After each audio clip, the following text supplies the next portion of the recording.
Hello, everyone, and welcome to the OnlyLandFans show. My name is Kendall Lejeune, and our guest today is Josiah Ronco. Josiah Ronco worked in the live music industry for 18 years. He first delved into real estate in 2012, exploring long-term and short-term rental properties. His interest in land flipping emerged in 2018. Following a temporary layoff from his job due to COVID in 2020, Josiah decided to pivot his career. He is now completely dedicated to and fascinated by this business. Josiah leads a team of 4 people operating across Florida, Georgia, and Alabama. Josiah, thanks so much for joining us. How are you today? I'm good. Thanks for having me. Awesome. Super excited to have you on. You have such a colorful background. I can't wait to hear how you wound up in the land space. So let's jump right in. How did you get started in doing land deals? Ari Tipster and Seth, I heard him on Bigger Pockets and was intrigued and then started just consuming his podcast and anything else I could find. And I was planning to start land flipping at some point while I was still doing my day job because I realized it was something I could easily do while I was on tour. And then COVID hit, I got laid off, and then I just decided to go all in from there. Yeah, I love that. So you mentioned tour. Give us a little bit of background about what you did in your past life before you Uh, got into land. So I was the layman's term for what I did was a roadie. I was a guitar and keyboard technician primarily. Worked in the tour. I started in the live music industry like 2003. I started touring in 2006. And basically I would just travel around with different artists and bands and set up their equipment and make sure it worked and maintain it and clean it and you know, basically everything from unpacking the truck to packing up the truck at the end of the night and traveling all over the world. And it was a very fun job. It got old over time, just being gone all the time, being away from my wife all the time and family and missing stuff and no routine. But it was a very cool job for the time that I did it. But Yeah, that's amazing. Can you give us a short list of who are some of the groups that you worked with? the most famous groups I worked for, probably OneRepublic, Paramore, New Kids on the Block, Bareilles. And then I worked for a bunch. I got into the industry working with some indie rock and like heavy metal bands from Florida. I worked for this band called Under Oath for a long time, which they're still a band. I was just camping with some of them this weekend. We still hang out and stuff. They're from Tampa. Love But it. I started in that and then slowly moved into more like the pop music, like the pop scene. But yeah, those would be the most famous. OneRepublic's everybody's heard. Even if you don't know who OneRepublic is, probably at least 10 of their songs. Got it. Just from being in if you were been in a Whole Foods or a Home Depot or a hotel lobby, OneRepublic songs. I love it. My background is in music as well. And Okay, yeah, so I used to be a high school band director and I still do consult and judge band competitions and things that's like that. awesome. And anytime I get to connect with another musician and or someone that is from the music industry, it's so cool. So I could talk about that forever. That's another podcast, I think, another Yeah. episode. But let's talk to me about what was that very first deal like for you when you got into land flipping? My first deal was like the first one like that I actually sold or the first one Yeah, that I bought. let's do the first, like your very first, like the very first deal that you ever touched that you went from just learning and now like actually doing something with. The very first deal that I touched was like this.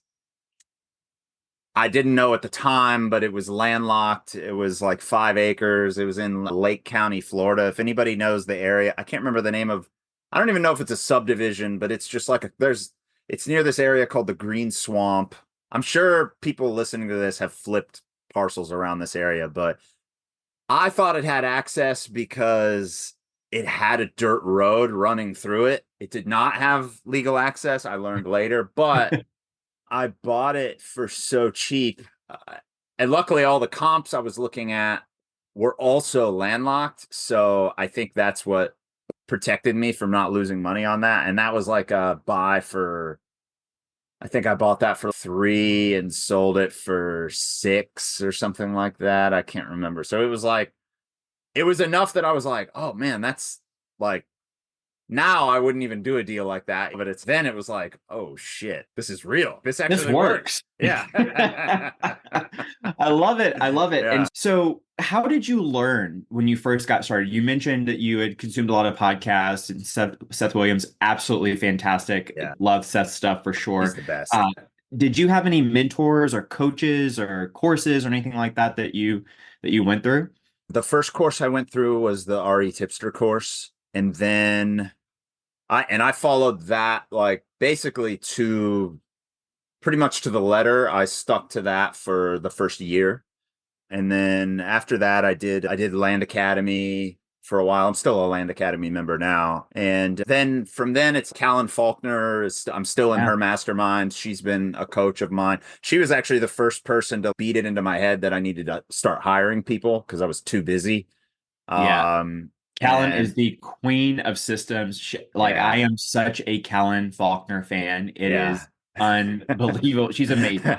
She's I'm absolutely amazing. Yeah. I'm so glad that I've listened to her on multiple occasions. Yeah, Yeah, she's so incredible. She's just remarkable. Great friend of mine. Yeah. I'm right with you there. So, yeah, all right. So you had a like a little sampling of from different people and yeah, everything. yeah, So you mentioned that you bought this first deal at something like 3K, essentially doubled your money. Now yeah, you have proof of concept. yeah, What was your next deal? So after you figured out, okay, this stuff works, yeah. what was the next deal like for you? Also landlocked. You're like, Um, hey, if it ain't broke, if it ain't broke, like yeah. just do it. Also landlocked. Knew it was landlocked, understood what that meant now, but just based on, I won't go into a bunch of detail, but we just, well, I'll go into as much detail as you want, but it was landlocked, but just looking at the way it had been cut out of another parcel, I was like, well, this is a slam dunk case to sue for access. So I bought it. And then the guy who I wasn't just going to come out and sue them. I was going to send a letter, pay for access, offer that to start. The guy I was going to reach out to that was landlocking me in literally reached out to me. It was just completely serendipity or whatever. I don't know what the word is, but 10 days after I closed on it, he called me and was like, hey, would you be interested in selling this property? And so I ended up selling it to him for like about quadruple what I paid for it. And that was a bigger profit. I think that one was more like 15 or 16K. And that was like, I was floored because as a touring guitar tech, I was at the top of the industry. So maybe not the I was in the top probably 1% of like roadies or whatever. And you don't make nearly that much money. You got to be on tour for like more than a month to make that kind of money. Gone for a solid month. And I'm like, I just made this off one deal. So I was extra floor. If I wasn't all in before, I was really all in after that. Yeah, yeah, I love that. So now you're hooked. You're like, Yes. okay, not only does this work, but I can make some serious money doing this. Yeah. So talk to us about what kind of land deals do you specialize in now? So what's your bread and butter in your business model now? We are marketing in Georgia and Alabama, but we're like 98% in Florida. I don't know I feel like I haven't been the best historically at like KPIs and tracking things, but I would say that our bread and butter is probably like rural 10-acre lots in Florida with some variation in that. Maybe it's 5 to 20 acres is the range, but usually rural, usually on a dirt road, or maybe just an easement for access, or maybe no access. That's probably our bread and butter deal. Like, but then we do a lot of, it seems like now we do maybe every month or two, we do a really big deal. And that could be a couple hundred acres. Actually, we have 4 properties that are all about 120 acres in our inventory right now, which I guess it's a common size. You see a lot of 120 acre, more or less parcels that's just how they got cut up. Yeah. Cool. Yeah. And are you still actually just like buying and closing and then turning around and flipping? Is that still your business model? Or are you doing any type of like creative deal structuring or financing or anything like that? For the most part, we're just buying it. We are starting to do, thanks to Ajay, we're starting to do more double closes. We actually just got one under contract literally today, like a double close Awesome. deal in Georgia. So we're starting to pursue those more when we can't get it at a cash price that we're comfortable with. And then I guess we're starting to, we just bought our first one with on owner financing, like a short-term hard money, like a 1 year hard money loan the owner gave us. And then we're starting to do more. We have a couple probate deals Hmm. in our pipeline right now. Those have been complicated. Probably not the best return on our time, but I really like doing them because they're fun and they're interesting. And those really feel more so than a lot of our other deals. They really feel like, wow, we're really helping people here. Like they have no idea what to do, and we're willing to get our heads in there and solve the puzzle Very with a cool. probate attorney. Yeah. Very cool. So let's dive into that for a minute. If someone's listening to this and they're not really familiar with probate deals, can you walk us through what that looks like? Walk us through a typical deal that you've done? I'm definitely not, I'm far from even being like a novice at this, but our rules so far, if we take on a probate deal, is we have to have at least one person, one heir that's easy to talk to on the phone. We have to be able to understand them. I know that might sound, I don't know how often we get these people that call us and it's like they have a horrible phone or something with a terrible connection every time you're on the phone with them, or they have such a thick, especially being in the South, that we talk to people that they have such a thick accent. Like we just can't understand what they're saying. And so Wow. that's like a rule. We have to understand them and they have to seem motivated to like help us get it done. So we have to have at least one representative who it's like they know how to use email, they know how to use a smartphone, they can wrangle the rest of the family members that are involved. That's like the main thing for us Yeah. that we want to see to take it on. Got it. So let's say someone's listening to this and they are very used to the model that you started with, where you buy at a discount, you sell with a markup. That's how they make their spread, and they're just now hearing about probate deals. What is a probate deal, and how can they go about finding them, working them? Just talk us through your experience with how you got into probate deals. So we're not targeting them specifically. We just, if they come in, we do a lot of other people, we just do shotgun approach. We just mail the whole county. You're going to get a lot of leads from probate deals. I've been paying the taxes on it for 20 years. That means I own it. Unfortunately, no. So we get a lot of those leads without trying to target them. And really, it's just where one or all of the owners is dead. And you have to sort that out through the courts is basically and it doesn't matter if they had a will. Even if they had a will, you still got to go. People think that all the time too, right? Oh, they have a will. In Florida, you still have to go through probate, even if you have a will. It doesn't matter. We're doing one right now that we had to do. We're buying 4 properties that are all contiguous or adjacent. And we were doing, I think, I can't remember. I'm losing track now. We were doing 2 or 3 probates to clean all this up.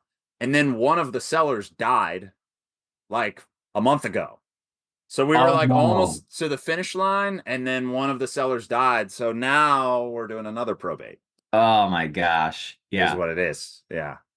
So, in your experience, are those deals like what are the margins like for some of the deals that you've done? They've been similar to other that's why I say it's probably not the best return on time. I think if you don't have a heart for doing it, you probably shouldn't. I don't know. For us, the margins are similar to just doing a straight flip. Got So it. it's a lot more work than a straight flip. But like I said, for me, it's like a game. It's like a puzzle. I don't know. Can we figure this out? So I like it. I'm inspired. I don't know if are you familiar with that guy, Uncle Carl? Yeah. Yeah, like I'm inspired. I don't know him, but like I've watched a bunch of his stuff on YouTube. Like we're not anywhere. We're nowhere even close to like his level of like messy deal cleanup, but that is inspiring to me. I just think that stuff is really cool. If you can Yeah. take a property that the title's all messed up and you can clean that up and make it good again, I just think that's awesome. Yeah, definitely. And I would imagine that you have slightly less competition because it's a problem, right? Yeah. A lot of people are not willing or they don't have the tools or the patience to say, let me fix these title issues. And that might be a niche in and of itself. So Yeah. awesome. So can you talk to us about, let's get into some nuts and bolts of your business. So how do you go about picking a target market in your given areas?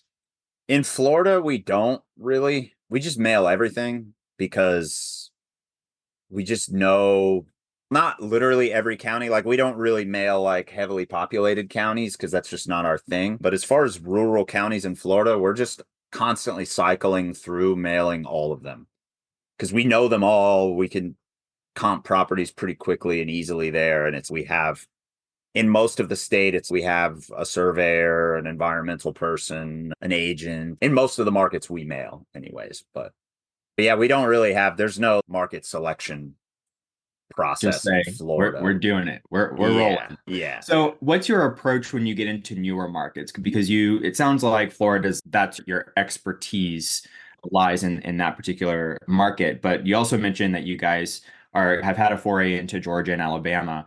Yeah. When you decided to go into those new markets, what were some of the things that you looked for in order to say, okay, these might be some counties that we want to explore? We started mailing just over the border in Georgia and Alabama because some of our vendors work on both Mm, sides of the border. So it okay. was it was just, oh, we're just mailing the next two counties north. As far as when we've gone further north into the states, we're using Land Insights right now to do research. That's how we've been picking our county. If we're mailing a county that's out of our range in Georgia or Alabama, we're using Land Insights. Awesome. Tell us a Um, little bit more about that. What is Land Insights and what can you do with it?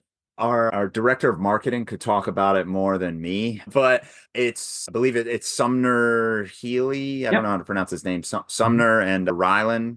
It's their tool, and it's like a Tableau spreadsheet on steroids. I think they're about to move it off of Tableau though for version 2, but it's just a great tool for looking at sell-through rates and whether which direction prices are trending and how much inventory is on the market in specific acreage ranges.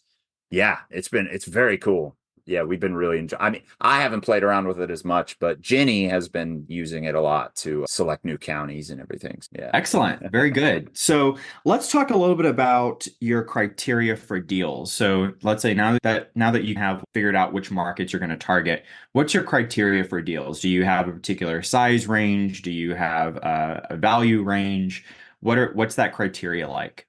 It's probably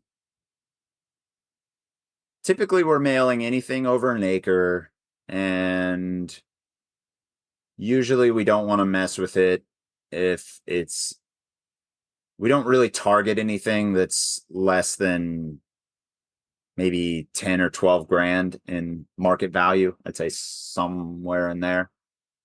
But there's no limit on it. We mail everything. Our biggest acquisition to date, I think, was like $1 million. And that was like 700 acres. So there's no cap for us. Um, Yeah. we can get the money if we don't have it. So, Awesome. yeah. So how do you go about raising capital for those kinds of deals? Funders, lines of credit, local credit unions, hard money lender. We have two hard money lenders we're working with now. It could be a mix. Our own cash is the easiest, right? That's preferred, but for some of the bigger ones, it's like not prudent to put that much cash into one deal. So we'll get a funder or multiple funders. It just depends. We have a couple friends and family that are putting money into deals, which is nice. And they've done a couple, most of them have done at least 2 or 3 deals successfully now. So they're hooked, just like I got hooked. So Yeah. they're like, all right, when's the next one? Yeah. That's awesome. So when you're working with friends and family to fund some of your deals, what are some of the tips or best practices that you can share with us in terms of like how do you go about doing that and what are the returns like for your friends and family investors, things like that? Best practices, I think just having a lot of respect for their money. Like you should probably have, I'm more scared if I lose my own money on a deal within reason. Not to say I don't give a shit, but like I do. But the idea of losing a friend or family member's money, or even just even like the two hard money lenders that we work with or have become friends now from doing business with them. That sounds awful. Like that just sounds like the worst Yeah. thing ever. So I don't know. I think like you should feel that way. If you don't feel that way, you might be a sociopath. I don't know, maybe. Yeah, I know.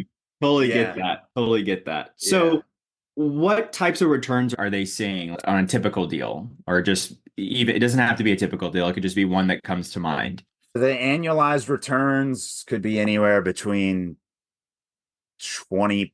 I think the lowest has been like a 12% annualized return, and the highest was like some stupid number like 60,000%.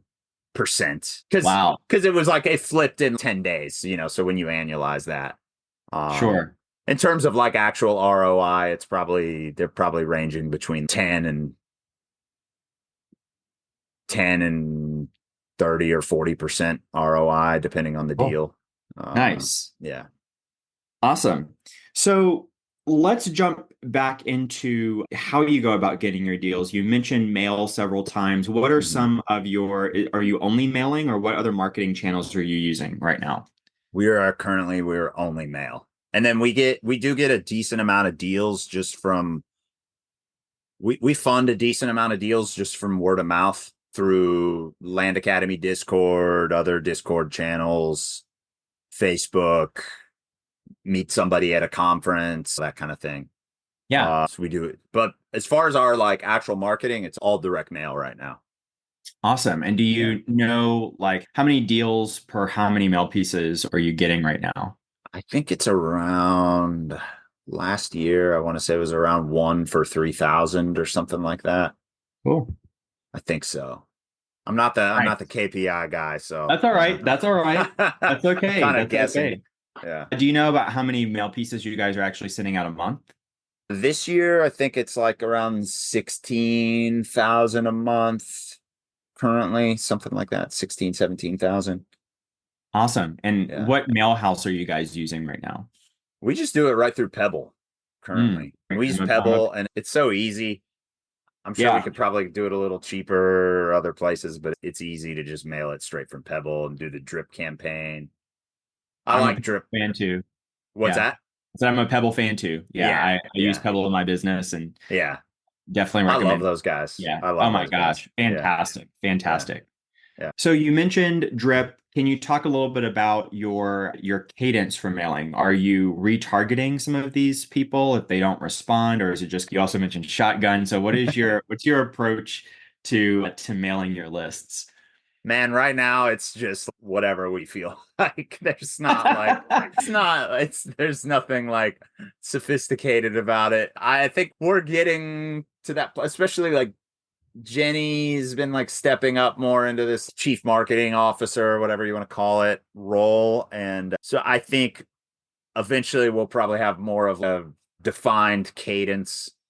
But right now we're probably not remailing. I don't know. I think there's been times where we've remailed like 2 or 3 months later. Okay. I don't know if those have been successful or not. Gotcha. Um, but I think a lot of times it's probably more like every 6 months, 7 months. I feel like that we're remailing. Okay.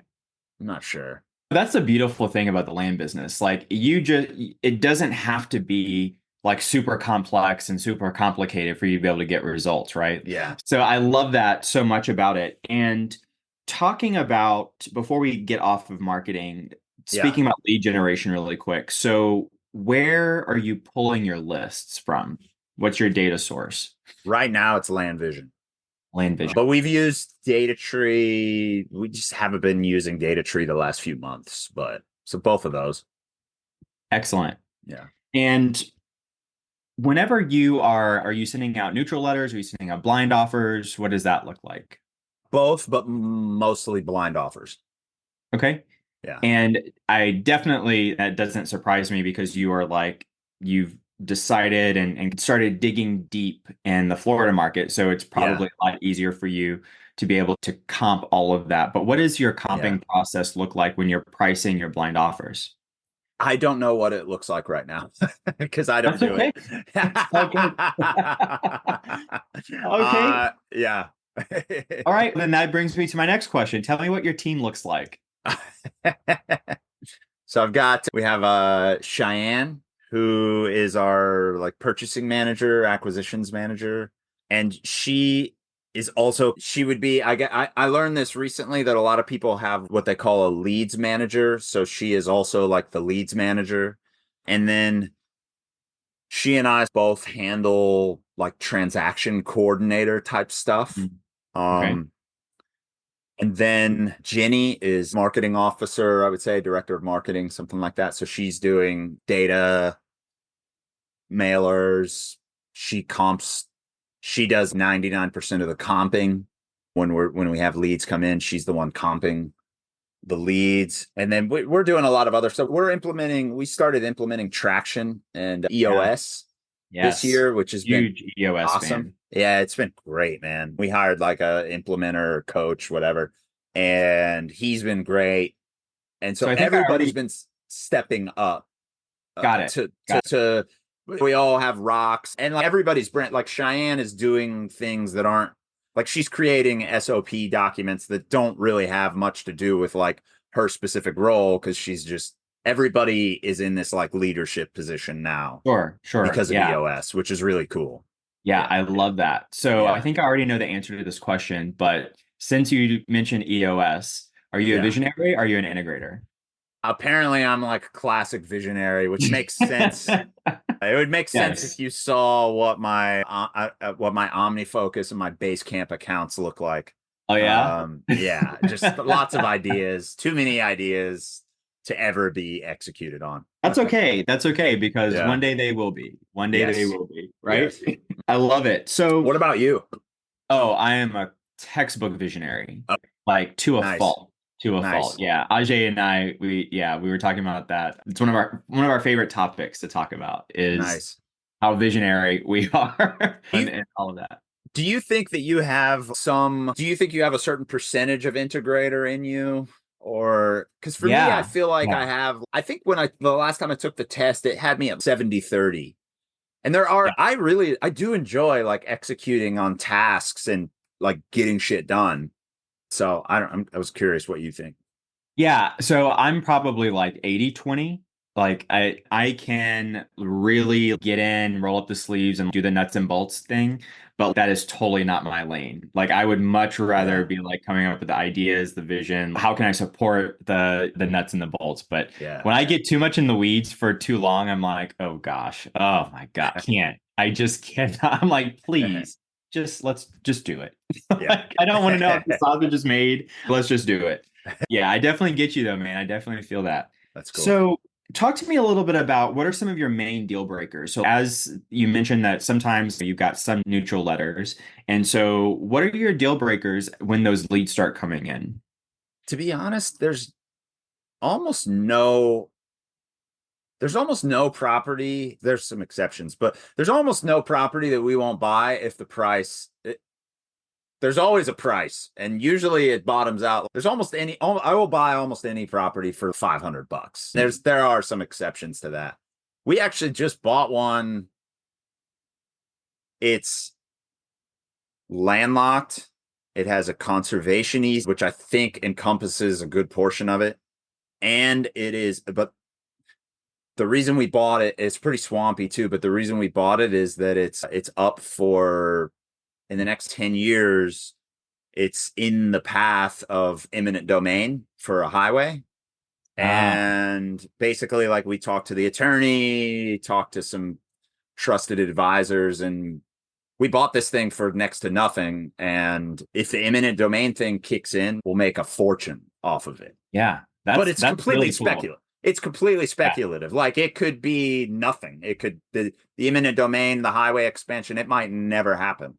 But to me, it's worth for I think we paid like $1,000 for it or something. Like Oh it's yeah. dude, just forget Just about it. maybe in 10 years, 20 years, we get like a big check for that. Who knows? Yeah, yeah. Yeah. So how did you guys find out that it was in the path of eminent domain? The seller told us. Okay, And he was older. He was cleaning up affairs. He just wanted to like, I think he saw it as like a liability, maybe. got it. He didn't care. Yeah, Yeah. And he was very he's one of these people, very savvy real estate developer from the panhandle, but just he had no, he's in his 80s and he's just trying to like divest and sure. yeah. Very cool. Now, your first two deals I think that listening to how you did those first two deals, it doesn't surprise me that you're not scared of landlocked properties. A lot of people that I talk to, they're like, oh, if it's landlocked, I don't even touch it. I just throw it out. We actually screen scrub all of that stuff out. But it sounds like you're like landlocked. Yeah, it's not a problem. So talk to me Yeah. about what's your approach to dealing with landlocked properties and how can you make them work in your current business model?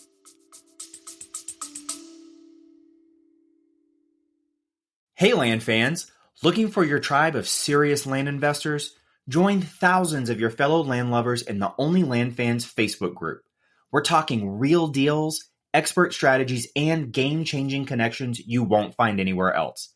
This isn't just another real estate group, this is the community where land investors come to level up. Join us at OnlyLandFansGroup.com and join the conversation today.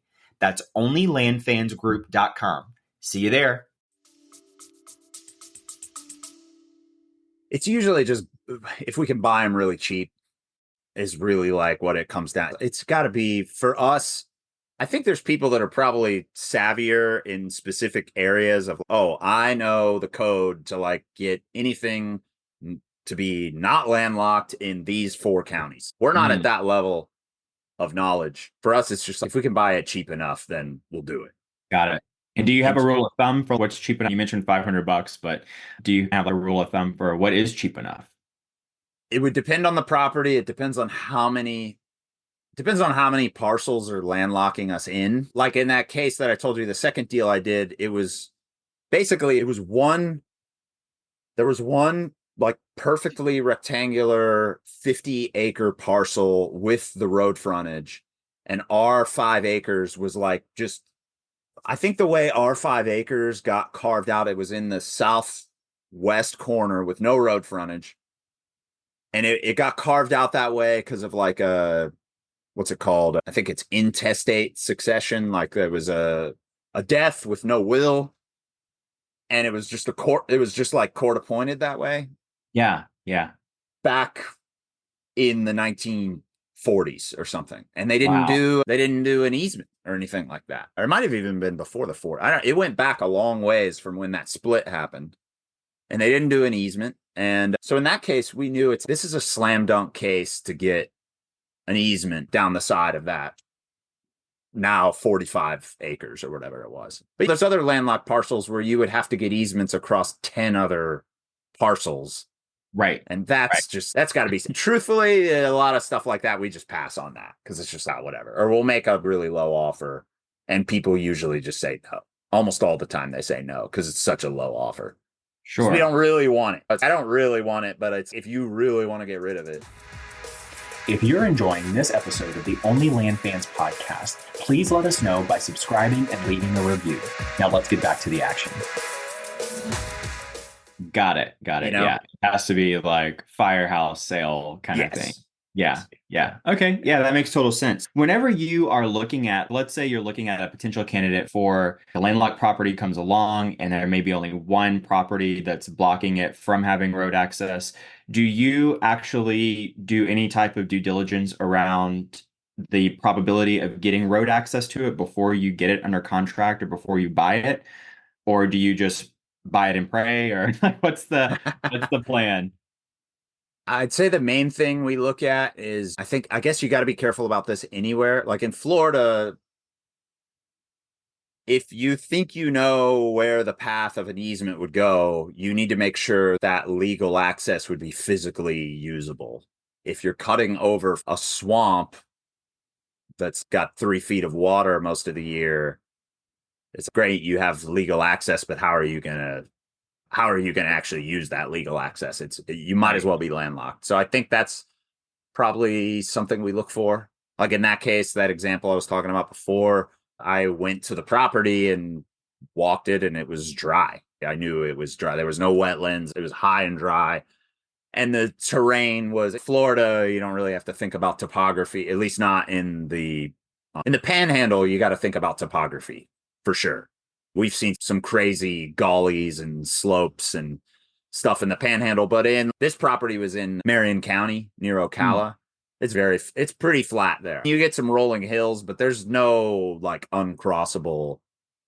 I'm pretty sure there's no uncrossable topography in Marion County. I could be wrong, but yeah. Nice. Cool. Okay, so let's talk dispo for a minute. So, what types of dispo strategies do you use for your properties? Are you just listing them up with a realtor, or how do you go about marketing to find buyers? We pretty much exclusively list with realtors. We've done the occasional, we have a tiny buyers list that we've flipped a couple contracts to. We actually did just recently, we sold a property on Facebook Marketplace. I don't even know why. I can't remember why we even did that. It was just, I might have just been bored. I don't know. I wrote the listing description with Chat GPT and just threw it up there. And we sold that was the first time we'd sold a property without an agent in 2 years. Um, yeah, I think we just couldn't find an agent in the area or something. I don't remember why, but Yeah. yeah. So, do you have any specific tips on what's the best way to find the best land agents in a given market? Now it's all, I feel like now for us it's been like word of mouth. When we started, it's like nothing special. Just I'm looking for probably what any other guru would tell you. It's look for people that have listings that look nice. Do they answer their phone? For me, a big one, I don't know if I've heard like gurus talk about this, but for me, this is very important. Like, I want to enjoy talking with them on the Mm, phone. I want to yeah. enjoy working with them because I'm a talker and if we're gonna be doing a lot of business together, it's like we're gonna be on the phone a lot. We're probably gonna be like hanging out, meeting up in the field. And there's been a handful of agents that in the past we've used, and I realized like, when this person calls, I like don't want to talk to them. And I'm like, oh, maybe I shouldn't work with them anymore if I don't want to talk with them. And so now it's every agent we work with. I love talking. Sometimes I'm like too busy to talk on the phone or whatever. It's easier to text, but everybody that we work with now is awesome. I would have a beer with any of them and have on some occasions. But yeah, there's nothing special, right? It's just look for people. If the listing looks like shit, your listing's going to look like shit. If they don't answer the phone, if you're having a hard time getting a hold of them, buyers are going to have a hard time getting a hold of them. It's Yep. pretty simple, right? Yeah. Like, yeah, Very good. yeah. So you mentioned earlier that you have a team of like a title company, things like that in your market. Can you dive in a little bit deeper and tell us like which vendors are on your team, what roles do they play, that kind of thing? We have a title company in Florida, kind of three that we work with, but one that we do almost all of our business with. We have a surveyor in every sort of like region. Because I've found even recently we're doing this deal. Sorry, I'm jumping off of your question a little bit here, but Oh, please. we're doing this deal. We bought this property that has three right of ways that dead end into our parcel. So it's imagine like a comb, like a hair comb or whatever. So it's got these three Mhm. right of ways, right? And so we're vacating those right of ways. We're going through the process of having them vacated. So we'll have a nice rectangle parcel and also it'll take it from being like 20 acres to 5 acres or something like that. We'll get back something like that. Okay. And as we're in the final stage of that process, we have approval from the neighbors, we have approval from the county. We have to get a legal description and a survey for each one of those three sections of right of way that's being vacated. I talked to two surveyors that I've worked with before who are awesome, and their price was crazy. It was like 12 grand. And they were like, we're sorry that it's this much. It's out of our range. We've never done any surveys in that area. Like, So it's just going to be, I don't know all the terminology, but that just creates a lot more potential headache for them. They don't really know what they're getting into. I got a hold of like a local surveyor who's 30 minutes away and has done a ton of surveyors in that exact like zip code. And their price was like a quarter of that. It was like under $3,000. It was less than a quarter of the other quotes I got because they've surveyed the neighboring parcels. They know what's going on around there. So Right. it's for the other guys were like, I don't know, this could be 10 or 12 days of field work for us. Whereas these guys are like, oh, we know this area. It's going to be like 2 days of field work and then putting all the documents together. So anyways, surveyors in multiple regions, same for environmental, soil scientists, wetland consultants, multiple, every region, agents in every region. I'm trying to think what other vendors what are other vendors you work with? I'm trying to think of like other people I'm forgetting. Yeah, just sometimes we have attorneys. Yeah, there you go. We just have we just have one attorney in Florida. Yeah, one real estate attorney Awesome. for the whole state. Yeah.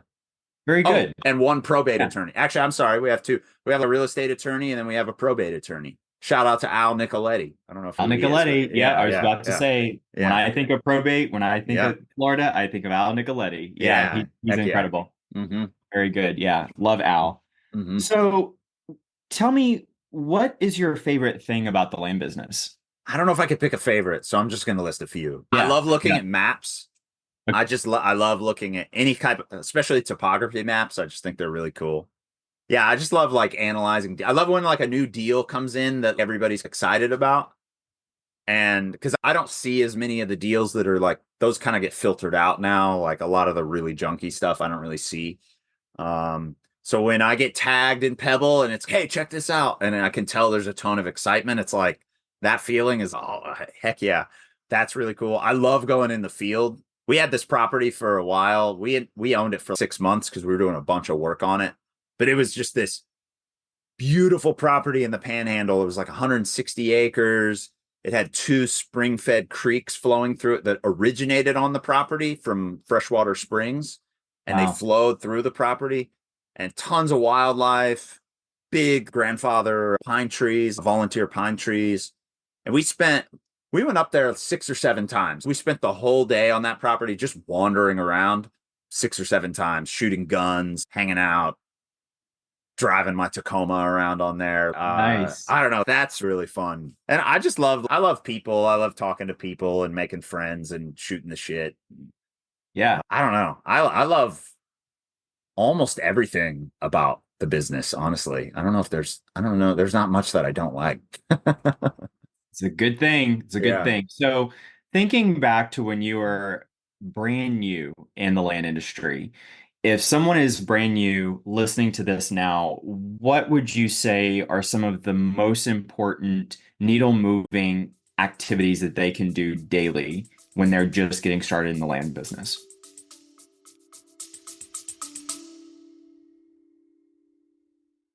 Listen up, land fans. This is huge.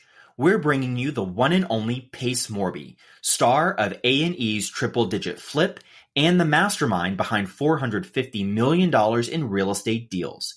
He's coming to our virtual meetup on Thursday, December 5th to share how he's applying his creative financing genius to land deals. Head to olfmeetup.com to save your spot today. That's olfmeetup.com. This is the kind of opportunity that changes everything.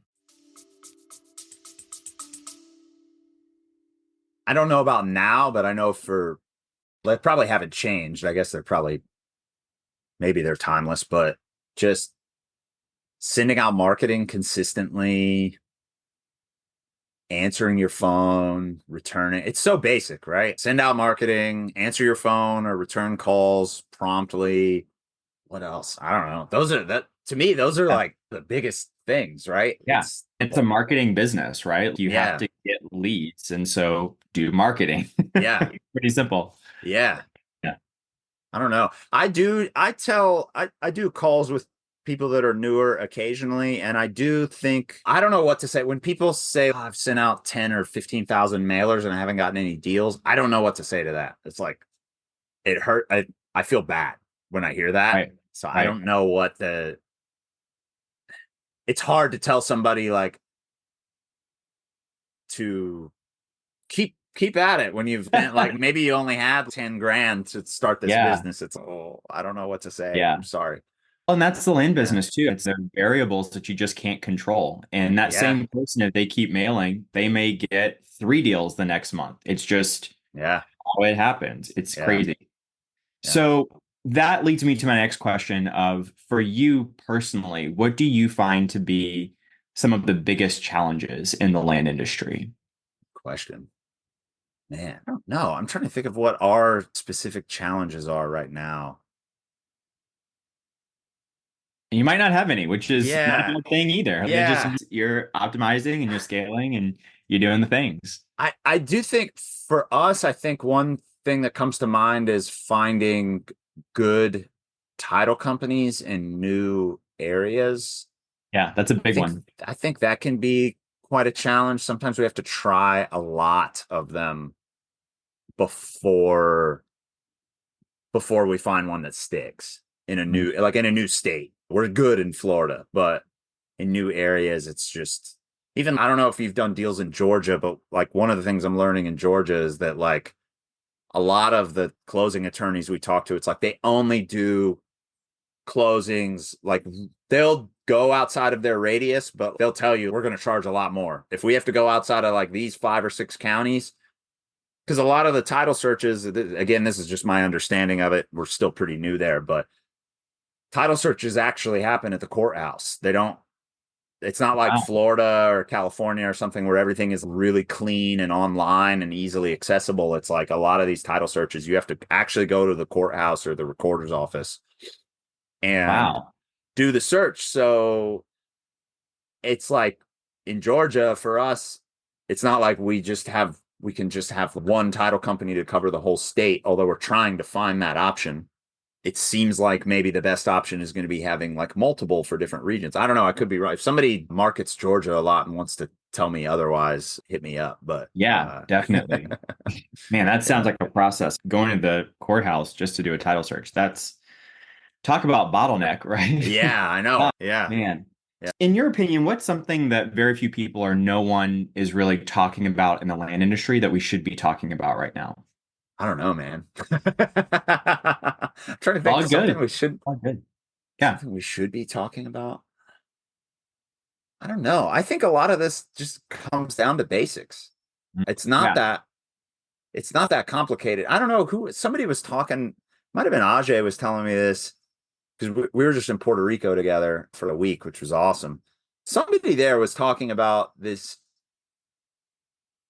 I want to say it was Alex Hormozy thing. He was talking about he did all this research on like frozen yogurt businesses, and I could be getting this horribly wrong, but it was like basically to be like successful in that business, to be like profitable, you only had to be in like the top 75, like within the 75th percentile or something like that. And it was just like very basic steps to like success. I don't know. I feel like that's how it is here. It's just stay focused. I think part of the reason I think we've been very successful, and I think a lot of it is just we're very like focused on this. We're not like we don't do a lot of we just keep we know what works. We just keep doing it.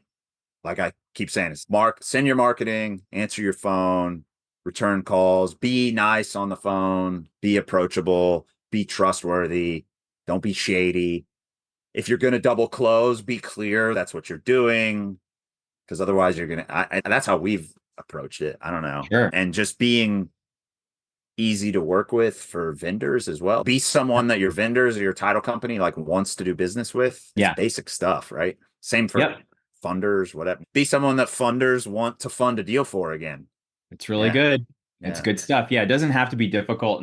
But I fall into that trap sometimes too of, okay, what's the next? If it seems more complicated, then for some reason it feels like that's going to work better for some Yeah. reason because it's, oh, there are more check boxes or more steps to do.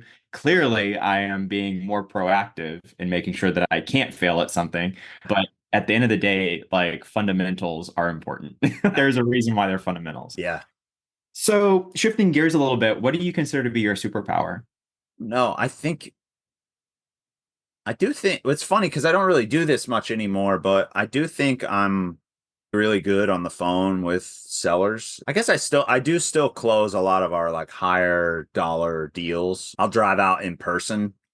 Sometimes I might be possibly in the next week or two, I'm going to be flying for the first time to meet a seller.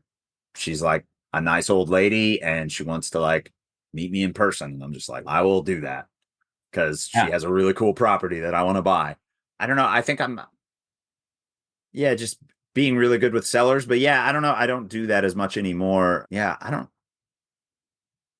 know. I think I am. I do think I have like good, I guess I'm very disciplined and pretty like self-motivated. I think a lot of that, I was homeschooled and the Ah, way my mom homeschooled us was like, we were very much, it taught a lot of like independence and like being in charge of your own learning. So I think I learned that from a young age of taking ownership and taking responsibility for your outcomes.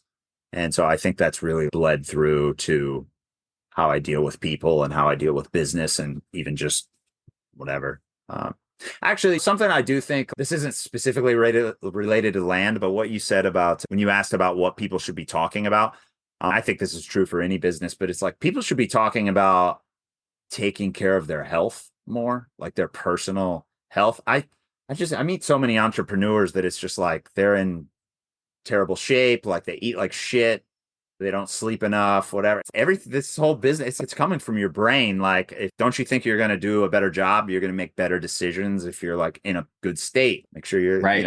getting enough sleep, like eating, like exercising every day, getting sunlight in the morning. That's one of the things. Like Callan talks about that a lot in her mastermind meetings, which I love. We're kindred spirits in that way. But I'm not saying everybody has to like get a sauna and a cold plunge like I have back here or whatever. But it's like just taking care of your body because your Yeah, body and your mind are connected and you can't just burn it at both ends forever and not take care of yourself and eat McDonald's every night. I don't know. that's a big one. I think people should be focused on that.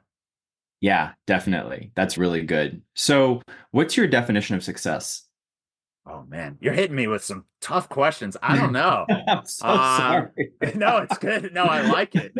For me, it just feels successful that I don't have to like leave home for 6 weeks at a time to make a living anymore. I don't know. I was in Puerto Rico for a week with it was like Ajay and Dave Deniston and Buck and Drew Haney and all the Peter, and I felt really successful there because it was just like, man, this is so cool. Like this, I get to do. I'm on a work trip right now, and I'm like staying on the beach in Puerto Rico. This is great. Yeah, I love Um, it. I love I don't that. know.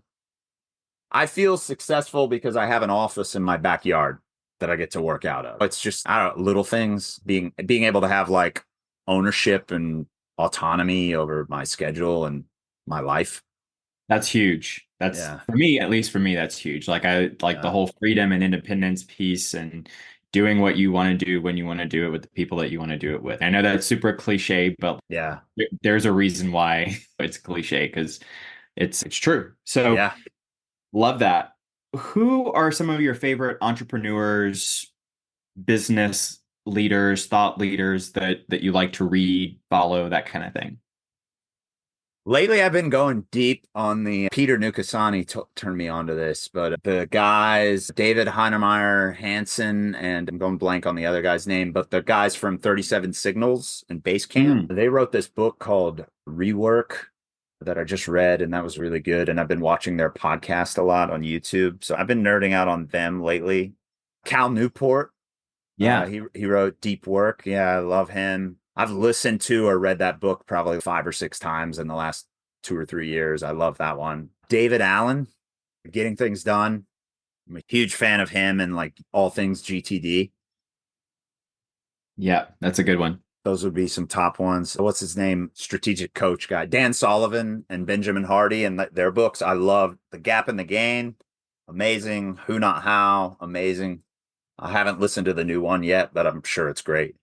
Yeah, those are what I've been. And then of course traction, like all things like traction EOS. I'm reading those right now Yeah, as well. love Oh, that. I'm reading this book right now called The Art of Power. Oh, okay. I don't know how to pronounce his name. Thich Nhat Hanh. I'm not sure if I'm pronouncing it. It's Vietnamese, but Cheyenne bought that for me for my birthday. And that is a really impactful book. He talks about like mindset and meditation. And I think he was like a Buddhist monk. Mm, I have to read that, and I'll read like 2 pages at a time because it's like a lot to process. a lot. Yeah. Some of it That's goes over great. my head, but yeah, yeah, That's awesome. That's really good. There's a few of those I haven't heard of before, so I'll definitely check those out, especially yeah, that Art of Power. yeah. Uh, so, what's your biggest passion or goal you'd like to achieve at this point in your life? My wife and I were just talking about, I'd say like we have a lot of goals and dreams, but I'd say within the next 3 years, we have our sights set on a particular house it's actually like a very specific, we have our sights set on one house that I really want to buy in St. Petersburg, Florida. It's not even for sale. It's a long story, but that is like a very specific dream that we have, to buy that house and move into it. It's this amazing house on the water, and it's close to my parents and my little brothers and a lot of my Uh, friends and stuff. But now I'm just real focused on, I guess some of my specific goals are, shoot, I want to be able to do 25 pause rep pull ups by the end of the year. I have a lot of specific goals for growing the business over the next 3 years in terms of like revenue and where I'm going to be. Other than being within 3 years, I'm fully in the more CEO visionary role and out mm, of more of the day-to-day stuff. I have a lot of, yeah, I don't know. I have too many to list, honestly, like that's all. personal, like fitness goals and health Yeah. goals and goals for my wife and I's relationship, travel. A lot of them I'm doing. I have one of the things, actually, when you asked, I thought of it after the question about being successful, but I have this group of friends that I go camping with 3 or 4 times a year. And that was like a goal for a while. And now I just do it. So it's almost like this goal that remains like an area of focus. Okay, am I making sure I'm like doing this? And we've done all our camping trips this season. And to me, that feels like success when it's like, I do the things that I need to do so that I can go camping and just chill out in the woods for 2 or 3 days and not worry about, am I forgetting something? Do I need to be checking my email while I'm out here or whatever? That Yeah. feels like success. And that's something I'm already doing, but I want to keep doing that. I want to do more of that. More of that. Yeah, Yeah. that's so cool. And I Yeah. love the goals just allow you to be so much more intentional with like your life and how you're spending your time because if you're not, like life is going to happen anyway, and so it might as well Yeah. be something that you want it to be, that you design and that you can engineer. Man, the doing L10 meetings every week for now, we've been at it like 6 weeks. And we did our first like annual quarterly with like everybody came to like my house in Tampa, and we set up like screen, like look, the way I'm talking to you now. And we had, because our EOS guy, he didn't come in, but so he was virtual, but setting those goals and then setting the rocks and then doing the L10s and it's incredible, the power of, just as an example, I had a to do for one of my rocks, for my only rock. I had a to do it was due this yesterday morning. And Tuesday night, I'm like done with work for the day. And I'm like, oh crap, I haven't done that. So it's back to work for an hour or whatever and got it done. Cause I was like, Love that. I'm not showing up to the L10 tomorrow with everybody being like, oh yeah, guys, I went camping all weekend. And then I just totally fucked off on getting my one thing that I was supposed to do before this meeting done. I'm not going to say that. Are you Right. kidding me? So I'm going to get it done. And I think having that, I'm just loving the accountability and just having more, honestly, a lot of our goals, my personal goals and goals for the business could probably use a lot more specificity in the way they're in the language. And that's something we're getting better at, setting more like specific and measurable goals. But having that sort of, it feels like we're all moving in the same ish direction now. Whereas before we were doing good. It's like we're doing deals, we're sending marketing, the day to day is happening, but it's okay. What's next though? How are we going to improve? And now Right. it feels like every week we're like making these little incremental it feels like we're getting like, 0.5% or 1% better like every week. And I can just feel that and see that how that's going to compound over the next 1, 2, 3, 4, 5, 10 years. And Yeah. where that's going to Yeah. put us. And that is really exciting. Like I have been, since we started the EOS, I swear, like my energy level, and I know it's not, there's other systems that you could do, but it's just setting goals, setting metrics. Like my energy levels have been higher. It's just, I wake up like, I got to go. I got shit to do for my rock. Let's go. I'm not like puttering around like, oh, what do I need to work on today? I don't know. Super powerful. Yeah, Yeah. super powerful. Yeah. I think that one of the things that we've all heard is like founders and CEOs of the businesses that we start is you always want to get to the point where you can work on your business instead of in your business. We hear that Yeah. constantly. Oh yeah. And I love about EOS is it just gives you a framework to be able to better do that. So like when I first started implementing EOS in my business, and it forced me to think about the ultimate vision and what the plan was and how we're going to grow and share that with my team. It actually felt like now I have a business. Like before Yeah. we were doing stuff, but like now it feels, oh, Yes. we have a map. So does it Yes. feel like that for you a little bit? Absolutely. Yes. Yeah. Love it. Love it. Yeah. Very good. Josiah, I want to thank you so much for being so generous with your time and sharing your experience. This has been a really cool conversation. Is there anything that you're looking for right now in terms of connections or resources? Like, how can our community give back to you? What are you looking for right now? Man, we're looking for more subdivide deals, especially in Florida, in rural Florida. So if anybody has anything like that they want to partner on, or even if you're just looking for an assignment fee or whatever, we're looking to fund more deals too. I don't know. Yeah, I should have thought about that more. I knew you were going to ask that. Okay. I should have thought about that more. That's all right. Yeah, Someone does have a potential deal that they'd like for you to take a look at to possibly fund, or maybe yeah. they found like maybe a subdivide deal. How can they get in touch with you? How can they communicate with you? You can hit me at Josiah@acrevault.com. Excellent. Yeah. And we'll have that in the show notes, Josiah Yeah. at anchorvault.com. Josiah, thank you so much for being so generous with your time. It's been an absolute pleasure. Steve, thanks for joining us. Armand, Jay, Horace, Sarah, all of the rest of the people that are live streaming, thank you for joining us. We'll be back next week with a brand new interview, brand new guest. If you want to continue the conversation, please do that on OnlyLandFans.com. We would love to continue the conversation and connect there as well. Until then, be safe, take care, and we'll catch you in the next one. Bye-bye.